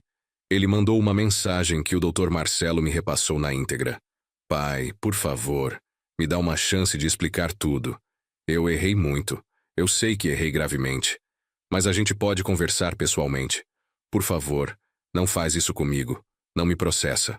A gente resolve de outro jeito. Eu li a mensagem e não respondi absolutamente nada. Porque não tinha mais nada para resolver conversando. Não tinha mais conversa possível, tinha um contrato assinado e tinha consequências reais e inevitáveis. 2 semanas depois, ele tentou novamente com desespero. Pai, eu vou vender o carro imediatamente. Vou parcelar tudo com o senhor em condições que o senhor aceitar. Mas, por favor, volta para São Paulo. O Pedrinho está perguntando por você todo dia. Ele sente muita falta do vovô. Pedrinho. Aquela parte doeu profundamente. Doeu muito porque eu amava meu neto com todo o meu coração. Mas eu não podia mais me sacrificar eternamente. Não podia mais aceitar migalhas de afeto quando convinha a eles. Respondi através do Dr. Marcelo com frieza. O processo segue normalmente. Se ele quer quitar a dívida integralmente, que quite conforme o contrato. Mas isso não muda absolutamente nada entre nós. O que foi quebrado não tem mais conserto possível. E foi assim que tudo começou a desmoronar completamente na vida dele. Porque vender o carro não ia ser suficiente de jeito nenhum. O carro usado agora valia uns 90 mil reais. E ele devia 105 mil reais com todos os acréscimos legais. A Juliana, quando descobriu tudo, o processo, a carta, o áudio que o Márcio tinha gravado, entrou em pânico absoluto. O Dr. Marcelo me contou que eles tiveram uma briga feia e violenta. Os vizinhos todos ouviram gritos altos. A Juliana acusando o Leonardo de ser fraco, de ter deixado o velho fazer isso com eles, de ter arruinado tudo. O Leonardo gritando de volta desesperado, dizendo que a culpa era toda dela, que foi ela quem inventou a mentira toda desde o início. O casamento começou a rachar profundamente. E no meio de tudo isso, o Pedrinho. Meu netinho de apenas 5 anos sentindo toda aquela tensão horrível, ouvindo as brigas constantes, perguntando pelo avô que sumiu do nada. A dona Conceição me contou que viu o menino chorando sozinho no portão do prédio, perguntando para ela quando o vovô Roberto ia voltar. E eu chorei também quando soube. Chorei copiosamente porque não era justo de jeito nenhum. Não era justo que uma criança inocente pagasse pelos erros terríveis dos pais. Mas eu não podia voltar correndo. Não podia me anular de novo, porque se eu voltasse agora, tudo voltaria a ser exatamente como antes. Eu voltaria a ser o velho inconveniente, o banco que empresta e não cobra, o pai que aceita qualquer coisa calado. E eu não era mais essa pessoa. Eu tinha me mudado. Não só de cidade. Eu tinha me mudado profundamente por dentro. 4 meses depois de eu ter saído de São Paulo, recebi a notícia definitiva. O Leonardo tinha vendido o carro com prejuízo, tinha pegado um empréstimo bancário alto e tinha quitado a dívida integralmente. 105 mil reais depositados na minha conta. Olhei para o extrato bancário, para o valor ali depositado e não senti vitória alguma. Não senti alegria nenhuma. Senti apenas alívio profundo. Alívio de que tinha finalmente acabado. De que eu tinha imposto limites. de que eu tinha mostrado que ações têm consequências reais. Mas senti uma tristeza imensa também, porque aquele dinheiro todo tinha custado meu filho. Ou melhor, tinha revelado claramente quem meu filho realmente era no fundo. Os meses seguintes foram de silêncio pesado e tenso. Um silêncio carregado, cheio de coisas não ditas. Eu continuava em Vitória, me adaptando aos poucos, tentando construir uma rotina nova, mas mesmo a milhares de quilômetros de distância, as notícias chegavam até mim inevitavelmente. Pelos vizinhos antigos, pela dona Conceição Fiel e pelo próprio doutor Marcelo, que mantinha contato comigo. A vida do Leonardo estava desmoronando rapidamente e eu não posso mentir. Parte de mim sentia uma satisfação amarga e dolorosa, mas outra parte grande ainda doía muito. A dona Conceição me ligou numa tarde chuvosa de junho. Roberto, preciso te contar uma coisa importante. Meu coração apertou forte. O que foi? Vi o Leonardo ontem de novo. Ele estava saindo do prédio a pé, sem carro nenhum. Vendeu o Compass, né? Mas o pior é que ele estava com uma aparência terrível, Roberto. Parecia ter envelhecido 10 anos em poucos meses. Magro demais, barba comprida e mal feita, olheiras fundas, roupa amarrotada.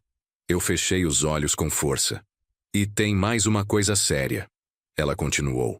Ouvi dizer por outras vizinhas que ele pegou um empréstimo bancário muito grande para quitar a dívida com você. Está pagando parcelas altíssimas, uns R$ 3.500 por mês, durante 48 meses. Está financeiramente apertado, muito apertado mesmo. R$ 3.500 por mês. Mais da metade do salário dele, provavelmente. E a Juliana? Perguntei mesmo sabendo que não devia me importar. A dona Conceição suspirou pesado. Aquela ali é uma fera de verdade. Está cobrando ele o tempo todo sem dó. Já ouvi briga feia lá do prédio várias vezes. Uma vez ela gritou bem alto que se arrependeu profundamente de ter casado com ele, que ele era um fracassado completo, que por culpa dele perderam tudo. Perderam tudo. Eles ainda tinham apartamento alugado, tinham empregos estáveis, tinham saúde, tinham um filho lindo. Eles não perderam tudo de verdade. Perderam apenas o que nunca foi realmente deles, o meu dinheiro suado, e a consequência das mentiras que contaram. E o Pedrinho? Minha voz saiu fraca e embargada. Ah, Roberto. O coitadinho anda muito quieto, tristonho. Vi ele outro dia na pracinha brincando meio sozinho. As outras crianças chamavam ele para brincar, mas ele não queria não. Só ficou sentado no balanço parado, olhando para o nada. Meu coração se partiu em pedaços minúsculos. O Pedrinho não tinha culpa de absolutamente nada. Ele era uma criança inocente, uma criança que perdeu o avô porque os pais foram gananciosos, mentirosos e cruéis. Mas eu não podia fazer nada agora. Eu não podia voltar correndo e salvar todo mundo, porque se eu voltasse agora, quem ia me salvar dessa vez? 2 semanas depois daquela ligação, recebi outra ligação da dona Conceição. Dessa vez a notícia foi ainda muito pior. Roberto, o Leonardo e a Juliana se separaram de verdade. Fiquei em silêncio absoluto processando. Foi muito feio mesmo. Ela pegou o Pedrinho e foi morar com a mãe dela em outro bairro. Deixou ele sozinho no apartamento, mas disse que vai pedir pensão alimentícia altíssima.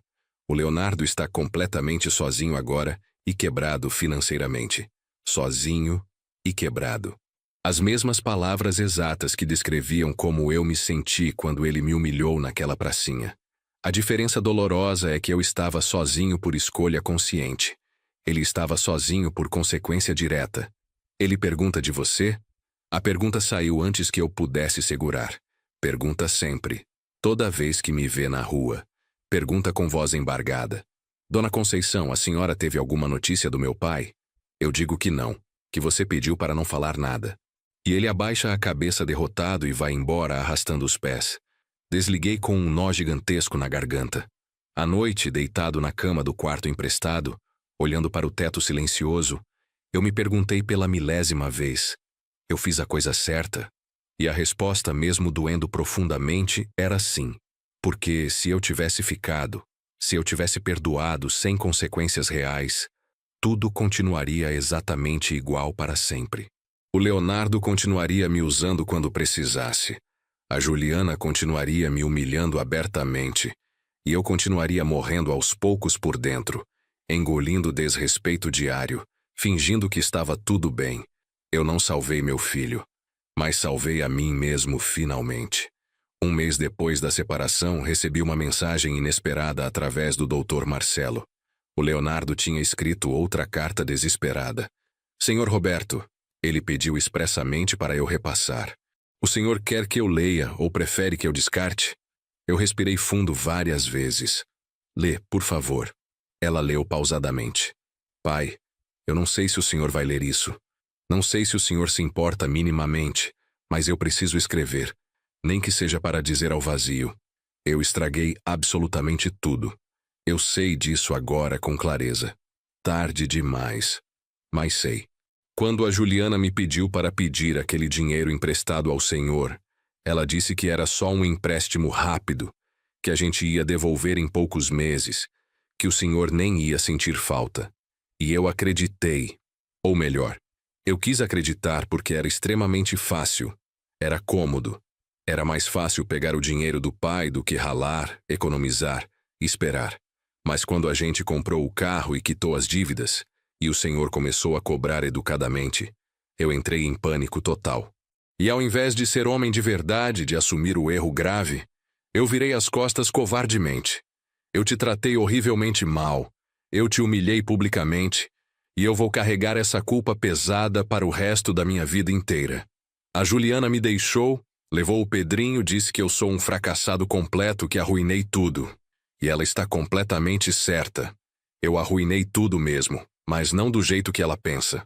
Eu não arruinei o casamento, o dinheiro, o carro de luxo. Eu arruinei algo infinitamente maior e mais importante.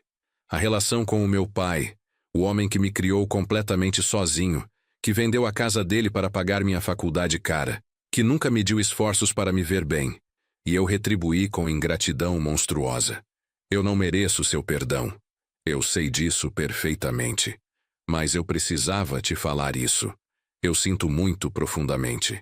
Eu sinto muito por tudo, por cada palavra ruim, por cada desrespeito, por ter te chamado de velho inútil, por ter te expulsado da minha vida. Você não era o problema, pai. Eu sempre fui. O Pedrinho pergunta por você absolutamente todos os dias. Ele chora copiosamente. Ele não entende por que o vovô Roberto sumiu de repente. E eu não sei o que dizer para ele, porque a verdade é vergonhosa demais para ser dita a uma criança. Eu não estou pedindo para você voltar. Eu sei perfeitamente que não tenho esse direito. Só estou pedindo, sei lá, que você seja feliz longe. Que você viva sua vida como eu mandei estupidamente, porque pelo menos um de nós dois merece ser feliz. E essa pessoa é você, não eu. Leonardo. O Dr. Marcelo terminou de ler. Ficou em silêncio respeitoso, esperando minha resposta. Eu limpei as lágrimas que teimavam em cair. Obrigado por ler, mas não vou responder nada. Tem certeza absoluta?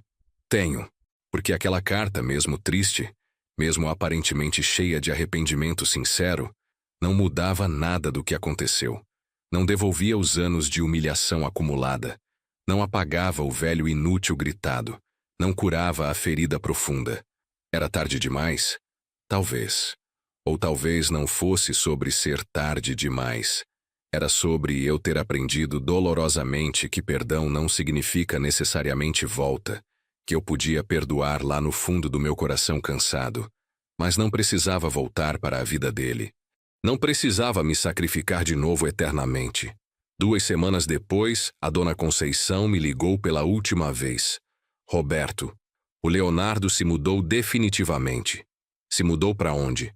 Deixou o apartamento caro. Deve ter voltado para algum aluguel mais barato que consegue pagar. Não aguenta mais pagar o condomínio alto, as prestações do empréstimo bancário e ainda a pensão do Pedrinho. Está financeiramente quebrado, Roberto. Quebrado de verdade. Eu fiquei em silêncio pesado. E sabe o que mais me partiu o coração? Ontem vi ele no mercadinho da esquina comprando apenas pão francês e mortadela barata. Só isso. Lembra quando você fazia isso? Quando o dinheiro estava apertado e você comprava o básico para dar para o Leonardo menino? Sim, eu lembrava perfeitamente. Agora é ele quem está vivendo assim. A vida tinha dado a volta completa. O filho que cresceu comendo pão com mortadela porque o pai vendia a casa para pagar a faculdade dele, agora estava de volta ao pão com mortadela, mas dessa vez por escolhas próprias e consequências diretas. E eu?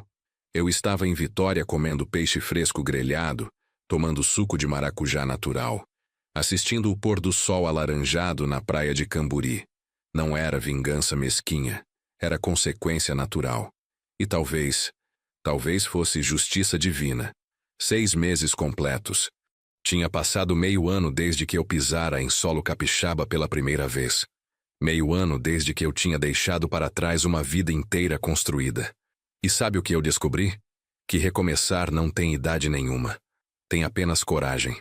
Vitória tinha me acolhido de um jeito que eu nunca esperei. Consegui um trabalho meio período numa oficina mecânica pequena no bairro. O dono, seu Geraldo, um senhor de 70 anos, me contratou quando viu meu trabalho. Você tem mão boa, Roberto. Faz quanto tempo que trabalha com motor? A vida inteira, respondi. O salário era modesto, R$ 1.200 por mês, mas era meu. Eu não devia nada para ninguém. Não estava trabalhando para pagar dívida de filho ingrato.